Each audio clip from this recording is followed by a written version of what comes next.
I just thought Isabel wanted to do this little interview, but she's given me some questions, and it's just a follow up to. I know I recorded the stuff you did at the AGM where you did a little talk on the history and you showed pictures of Rod and that sort of thing. So this is just a sort of an extra little bit that I wanted to the committee wanted to do. Sure. So I'll just kick off and we just run through this very quickly. I'm sure it won't take too long. Yeah, just sort of just can blather on a little bit about how you first got involved with the Art History Trust. I worked for 25 years for the Wildfowl and Wetlands Trust at Slimbridge in Gloucestershire, the one founded by Sir Peter Scott. I was a member of the research unit, and I joined it in 1960 as an assistant to the other 5 scientists there. This was all funded by a grant from the then government conservation agency, the Nature Conservancy Council. And the person I most related to was called Hugh Boyd, and he undertook to discover how many geese there were in the United Kingdom, with a colleague looking at how many ducks and swans there were, all part of the request from the Nature Conservancy Council. And to count ducks on reservoirs and estuaries, you use well over 1,000 amateur bird watchers. To count geese, particularly in Scotland, you can use bird watchers, but there weren't enough of them in the 60s. And so Hugh Boyd undertook trips, usually November time, when the geese were at their peak, particularly around eastern Scotland, counting pinkfeet and greylags, but also coming to Islay, where there was just no one here counting the geese.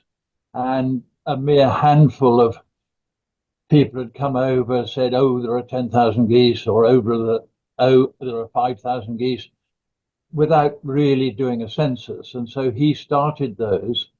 And I, as his assistant, first came here in 1961.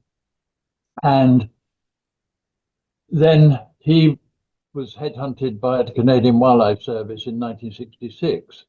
I had been coming with him each autumn and then took on the same job and expanded my visit. So instead of just November, I was coming in January and March as well, right up till 1986 when we moved here. And the fact that we could do that was because Jane Dawson, who I said at my talk at the AGM, had become a good friend, had lost her husband, Rod, who was strongly connected to the Wildfowl Trust. And she had founded this organization, the Islay Natural History Trust, in memory of her husband, to study and enjoy Islay's wildlife. And over talks with her the previous winter, she was looking for somebody to come and run it, direct it. For 4 or 5 years, she could afford to pay somebody to do that. And I thought about it, talked to my wife about it, and then said, okay, I'll put my name in the ring and see what happens. And I was interviewed by 2 of her trustees. One was Professor Norman Moore from Cambridge University, a very considerable expert in dragonflies and damselflies. And then a man called Chris Taylor, who had been a frequent visitor here and was a bursar of a Cambridge college. And so I went to Cambridge and chatted with them and came back up here and talked to Jane. And she said, okay, would you like the job? And I said, okay, yes. Okay. That's really how you got involved, really through that sort of chain of events. You know, yes. That's really interesting. Yeah. So over the 40 odd years that you've had an involvement with the trust, what have been the sort of main highlights? Oh, the biggest was the new building by far. Jane had bought a house opposite the hotel in Port Charlotte, which was a lady had run it as a little shop on the ground floor, and the upstairs on 2 more floors wasn't much used, but with a bit of work, it became a hostel for up to a dozen people, and the bottom was turned into the first natural history centre. People could come in and look at books, talk to me, hand in their records.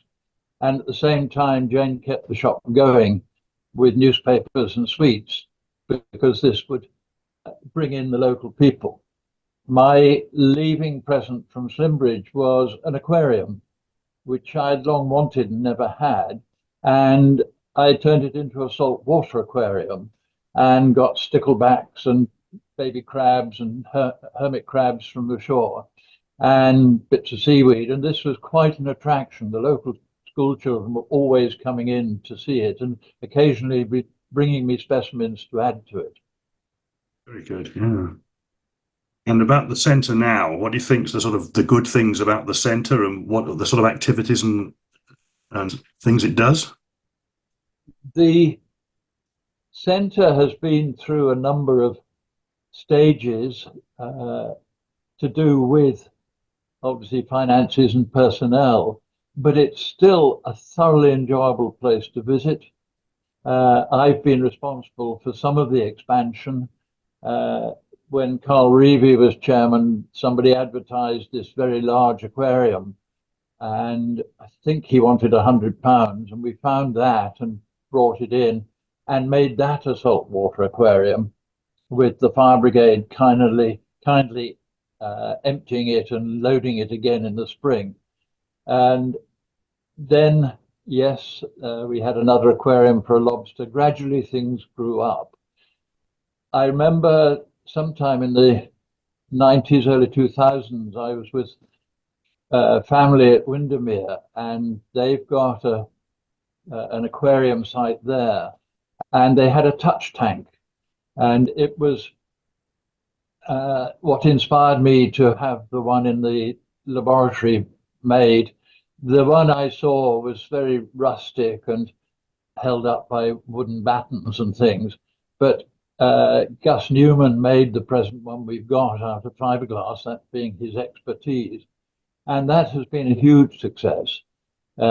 Sometimes difficult to keep going. Sometimes you put a lot of things in and they disappear. But to have children dabbling their fingers in that, perhaps being nipped by baby crabs and things, is a real revelation. I agree. Yes, my grandchildren and my children and my grandchildren have all loved that, the touch tanks, and they're your legacy, Malcolm. I mean, that's they're there because you put the effort and the energy into it. So that was brilliant. Yeah. Just last question before I let you go. What do you like to see the sort of History Trust and the Centre doing over the next 4 or 5 years in this sort of future? I mean, can you see it changing or see it developing? I've not really given that much thought, but I really do like the program of events that go on, which started when I was heavily involved. But for example, Becky Williamson, who was very keen walker and started what we used to call natural history walks and turned into natural history rambles, because rambling was more the speed at which we moved if we went out to a shore site or a seaweed site. And obviously more things happening in the centre. I see you're shortly going to have a music evening, which I think is a new innovation as far as I'm concerned. And the pattern of talks, which I started years ago, nabbing visiting ornithologists or naturalists who I thought could give us a talk. And that has continued and expanded and is now a real feature of what the island has to offer. Yes, I think that's excellent. Oh, Malcolm, thanks very much for that little chat. That was very good. Really enjoyed it, and I'm sure that'll do well for the Islay Natural History Trust 40th celebrations. Well done, and thanks to all the work you've put in over the years. Well, thank you very much, David. Nice talking with you. See you later. Bye-bye. Bye-bye. Bye-bye now.